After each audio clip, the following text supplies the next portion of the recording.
महाराज की जय, 14 ग्रंथारी राज की जय, सिद्धार्थ देव की परम आराध्य सद्गुरु तारण स्वामी जिनैन परमात्मा की अमृत रस झरती है सिद्ध जिन देशना। गुरु वेसियु गुपित रुई गुपित ज्ञान सहकार तारण तरण समर्थ मुनि गुरु संसार निवास। गुरु वेसी गुपित रुई, गुरु के उपदेश से गुपित रुई यानी गुप्त स्वरूप की रुचि जागती है। आ रहा है क्या है? पहला पद क्या है? गुरु वेसियु गुपित, गुरु के उपदेश से क्या बोला?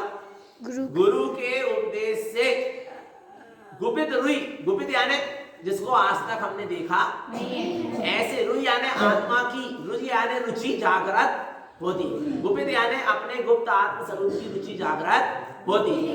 किसके उपदेश से? गुरु के उपदेश से। श्री गुरु के उपदेश से किसकी रुचि जागृत होती है?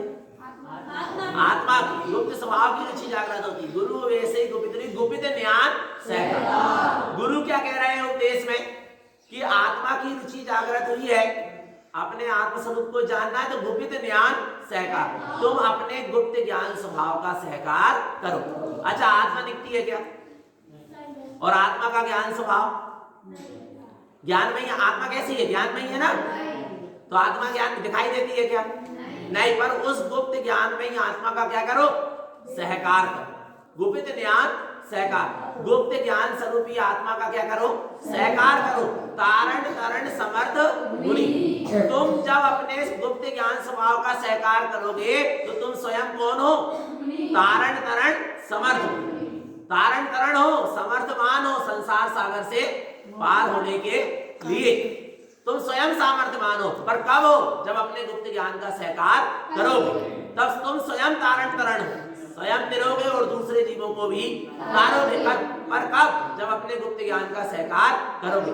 समर्थ मुनि, एकमात्र तारण तरण स्वामी ही वह समर्थमान मुनि राज है, भावलिंगी वीतरागी साधु है, जो संसार सागर से हमें तारने वाले हैं व्यवहार में और निश्चय में अपना अंतरात्मा, अपना ज्ञान में स्वभाव ही अपना सच्चा गुरु। कौन है निश्चय से अपना गुरु? अंतरात्मा, निज अंतरात्मा। तारण तरण समर्थ मुनि गुरु संसार निवास, ऐसे सच्चे गुरु ही हमें संसार सागर से पार लगाने वाले। इसलिए गुरु के उपदेश को हमेशा क्या करना चाहिए? सुनना चाहिए। पर कैसे सुनना चाहिए? हमेशा सुनो, पर सदगुरु के वचन को सुनना। एक नगर में एक सेठ रहते थे, ध्यान से सुनो। एक नगर में एक सेठ रहते थे, वो धन दौलत माया के चक्कर में लगे रहते थे, दुकानदारी से उन्हें फुर्सत ही नहीं मिलती थी। पर उनकी जो सेठानी थी वो बहुत धर्मात्मा थी, और सेठानी को हमेशा लगता था कि सेठ जी भी धर्म मार्ग से क्या हो जाएं? जुड़ जाएं। तो सेठानी जी निरंतर उनको धर्म मार्ग की प्रेरणा देती थी, पर सेठ जी सुनते नहीं थे। एक बार उनके नगर में किसी साधक का क्या हुआ? चातुर्मास हुआ, और जब चातुर्मास हुआ तो उसके कुछ दिन चातुर्मास के बचे थे, पर सेठ जी एक भी दिन चैत्यालय जाकर उन्होंने उनकी प्रवचन नहीं सुने। तब सेठ जी से सेठानी जी ने कहा कि सेठ जी, आप मेरी एक बात मानोगे क्या? बोले कि कौन सी बात मानवाओगी? मैं तुम्हारी सब बातें मानते आ रहा हूं, पर तुम मुझे धर्म करने की मत, चैत्यालय जाने की मत कहना। सेठ जी ने ऐसा कह दिया। तब सेठानी जी ने देखा तो कहा कि देखो सेठ जी, चतुर्मास समाप्त हो रहा है, फिर साधु संत चले जाएंगे, तो एक दिन तो चलकर चैत्यालय जी में एक दिन तो चलो। यदि मुझे आप कुछ मानते हैं तो एक दिन चलो और प्रवचन सुन लो, दर्शन तो कर लो। अब सेठ जी को भी लगा कि अरे नहीं, हम जितने अच्छे से बोल रही तो चलो, अब एक दिन चलो। अब सेठ जी एक दिन पहुंच गए चैत्यालय, ऐसी खंबा था, और खंबे से जाकर क्या हो गए? टिक गए, बैठ गए, और क्या करने लगे? प्रवचन, गुरुजी के प्रवचन सुनने लगे। पर सुने कहां? बड़ी मुश्किल से तो फुर्सत मिली थी दुकानदारी से, थके हारे थे, तो उनको क्या लग गई? नींद लग गई। पर नींद एकदम तो लग नहीं गई, थोड़ी थोड़ी खुलती रही, थोड़ी थोड़ी लगती रही। अब प्रवचन समाप्त हुआ, 1 घंटा हुआ, दोनों सेठ सेठानी जी घर गए, और सेठानी जी ने पूछा सेठ जी से कि आपने आज प्रवचन में क्या सुना? तो सेठ जी सेठानी जी से कहते हैं देखो भगवान, आज तो तुम्हारा पूरा ध्यान प्रवचन में ना होके मेरे तरफ रहा हो कि पहली बात तो सेठ जी चित्यालय आए, अब सुन रहे क्या नहीं सुन रहे। देखो बोले तुमने तो देखा ही लिया कि मैं तो क्या कर रहा था, सो रहा था, पर बहुत आराम मिला। क्या मिला? बहुत आराम मिला। तो सेठानी जी ने कहा चलो अब कछु मत गाओ, फिर भी सेठानी जी बोले कुछ तो सुना होगा। बोले मैंने सुना सिर्फ 3 वाक्य सुना। कितने वाक्य सुना? 3 वाक्य सुना। क्या सुना? आओ आओ आओ, बैठो बैठो बैठो, भागो मत भागो मत भागो। कितने शब्द सुने? 3। कौन कौन से? आओ आओ आओ, बैठो बैठो बैठो, भागो मत भागो मत भागो। तो सेठानी जी ने कहा ठीक है, चलो इतना तो सुना। और सेठ जी कहने लगे मैं इसको दिन भर जब से आया हूँ प्रवचन सुन के इसी को दोहरा रहा हूँ। और सेठ जी दिन भर दुकान में बैठे रहे, इसको मन ही मन क्या करते रहे? दोहराते रहे, गुनते रहे। क्योंकि पढ़े गुने मूड न है। जो पढ़ेगा सुनेगा जिन वचन को और गुनेगा वो कभी मूड नहीं होगा। अब वो गुन रहे थे बार बार। क्या क्या गुन रहे थे? आओ आओ आओ, बैठो बैठो, भागो मत भागो मत। अब दिन भर वही उनके स्मरण में चलता रहा, वही बोलते रहे। अब रात्रि में सेठ जी सो गए, अपने कक्ष में जाकर, शयन कक्ष में जाकर सो गए। और रात में भी नींद में क्या कर रहे हैं? बड़बड़ा रहे हैं। नींद में लग गई उनकी, पर बड़बड़ा रहे। क्या बड़बड़ा रहे? भागो मत।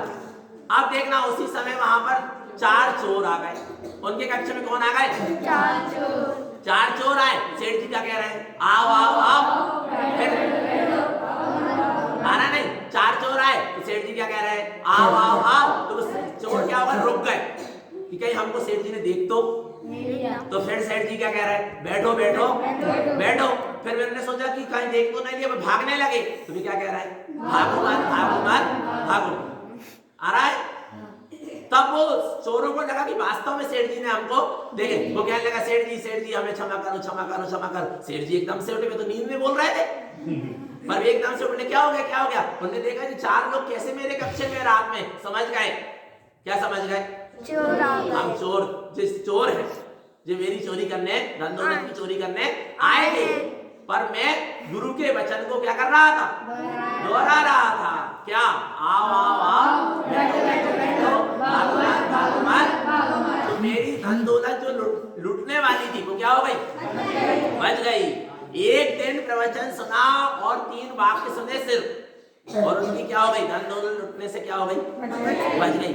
ऐसे ही इसलिए कहते कभी भी प्रवचन मत छोड़ो, गुरु के वचन को हमेशा सुनो। आ रहा है नहीं आ रहा? गुरु के वचन को सुनो, और गुरु के वचन को सुनोगे तो तुम्हारी जो अनंत गुणमयी आत्मा की संपदा लुट रही है, कर्म रूपी चोर लूट रहे हैं, लूटने आए हैं, वो क्या हो जाएगी? लुटने से बच। आ रहा है समझ में? तो गुरु के वचन को क्या करो? हृदय गम, और कटुक वचन मत बोलो। बोलो श्री गुरु महाराज की जय। प्रज्वलित करो। अब क्या होना? चलो।